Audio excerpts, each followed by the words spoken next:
3 মাস 10 দিন পর ট্রেনে ট্রাভেল করছি, অর্থাৎ 100 দিন। 100 দিন পর ট্রেনে কোথাও ট্যুরে যাচ্ছি, কিন্তু আমি তো ট্যুরে যাচ্ছি না। আমি তো বলছি ট্যুরে যাচ্ছি, কিন্তু এটা তো ট্যুর নয়, এটা হচ্ছে একটা ব্লগে যাচ্ছি। তো যাই হোক, আজকে তোমাদের পুরো ব্লগে সব কিছুই বলবো যে আমি কোথায় যাচ্ছি এবং কি করতে যাচ্ছি, তোমরা দেখতেও পারবে।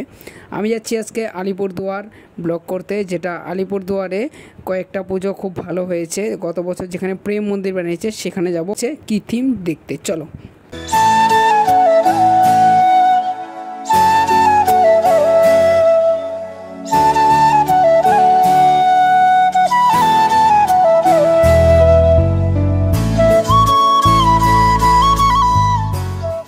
ট্রেনটা মিসই হয়ে গিয়েছিল অল্পের জন্য, কারণ ট্রেন মিস করতাম আমি আমার নিজের জন্যই, কারণ আমি অনেক লেট করে ফেলেছিলাম। 2:02-এর ট্রেন, আর ট্রেনটা আসলো 3:30-টের সময়, আর ট্রেনটা প্ল্যাটফর্মে এসে দাঁড়িয়েছিল, তখন আমি টিকিট কাটতে গিয়েছিলাম।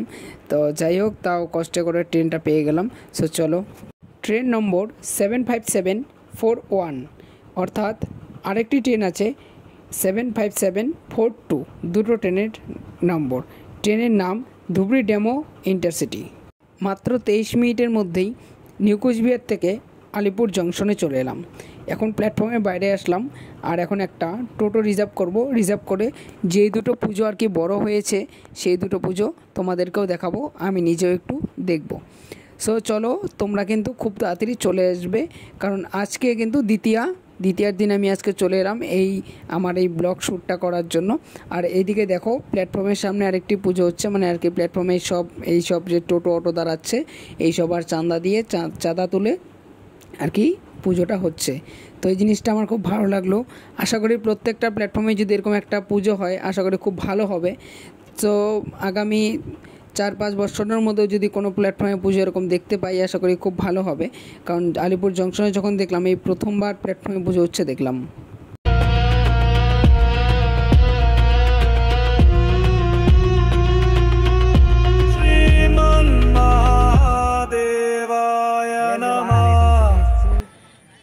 আলিপুরদুয়ার জংশনে আর কি, তো এখানে মানে যে পুজোটা হচ্ছে আর কি। আচ্ছা, এটা কততম পূজা?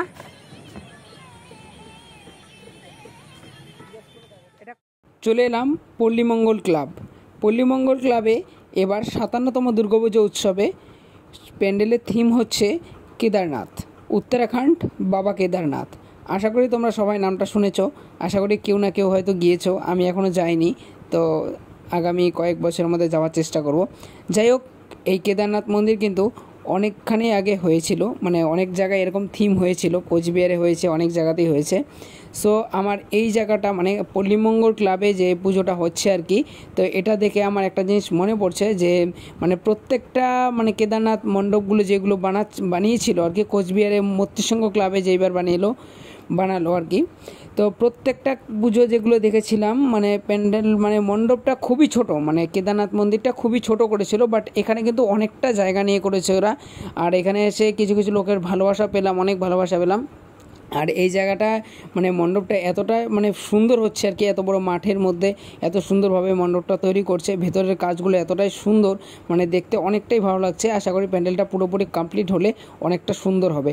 তোমরা কিন্তু চলে এসো, 27 তারিখ ওপেনিং ডেট।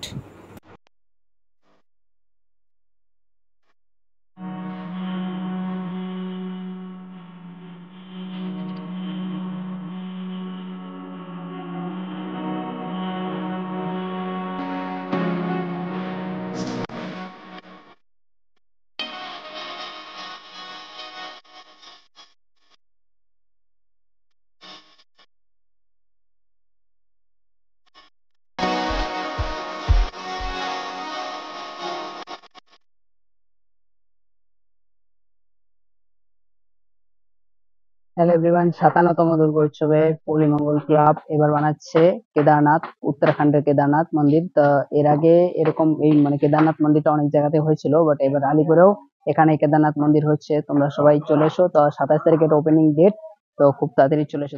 এবারে চলে এলাম আলিপুর জংশন কালীবাড়ি, যা গতবারের থিম ছিল বৃন্দাবন প্রেম মন্দির। আমার পেছন দিকে যে থিমটা দেখতে পাচ্ছ, অর্থাৎ মণ্ডপটা, তো তোমাদেরকে এখনই পুরো মণ্ডপটা আমি দেখিয়ে দেবো। মানে এতটা সুন্দর করেছে না, মানে কি বলবো। মানে 25 তারিখ ওপেনিং হচ্ছে, খুব তাড়াতাড়ি চলে এসো, দেরি একদমই করবে না, ওপেনিং ডেটেই চলে এসো আলিপুর জংশন। মানে এত সুন্দর করেছে, মানে একদম চোখে লেগে থাকবে তোমাদেরকে, মানে ক্যামেরায় পুরোপুরি ক্যাপচার আসছে না যে এত বড় মণ্ডপ।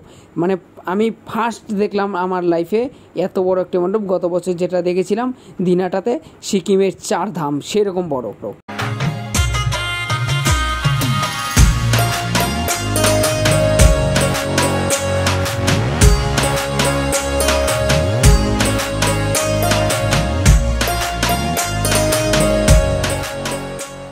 সাতাত্তরতম দুর্গোৎসবে নিয়ে আসলো আলিপুর জংশন কালীবাড়ি বিশাল একটা বিলাসবহুল থিম আর কি। মানে এই মণ্ডপটার আমি মানে থিমটার নাম জানি না, তো অর্থাৎ এখানে ক্লাবের কোনো লোককেও আমি এখানে দেখতে পাইনি যে কাউকে জিজ্ঞাসা করব। প্যান্ডেলের লোকগুলো যারা কন্ট্রাক্ট নিয়েছিল কাজের, তাদেরকে জিজ্ঞাসা করলাম, তারা সঠিকটা আর কি এখানে বলতে পারলো না অনেক কিছু, তাই ওদের কাছ থেকে অত একটা সলিউশন আমি নিতে পারলাম না। যাই হোক, তোমরা কিন্তু খুব তাড়াতাড়ি চলে আসবে, আমিও ওপেনিং ডেটে থাকছি এখানে।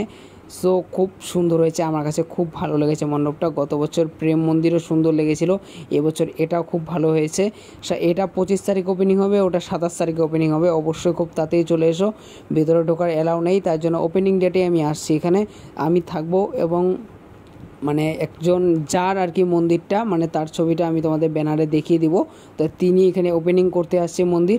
তো সকলেই চলে আসবে 25 তারিখ, সকলে মাথায় রাখবে যে 25 তারিখ কালীবাড়ি যে মণ্ডপটা ওপেনিং হচ্ছে। কোচবিহারেও যে 75তম থিমগুলো আছে সেটাও মানে আর কি এতটা সুন্দর আনতে পারেনি, অবশ্য কাল্পনিক থিম কোচবিহারে করেছে, কাল্পনিক কিছু দৃশ্য।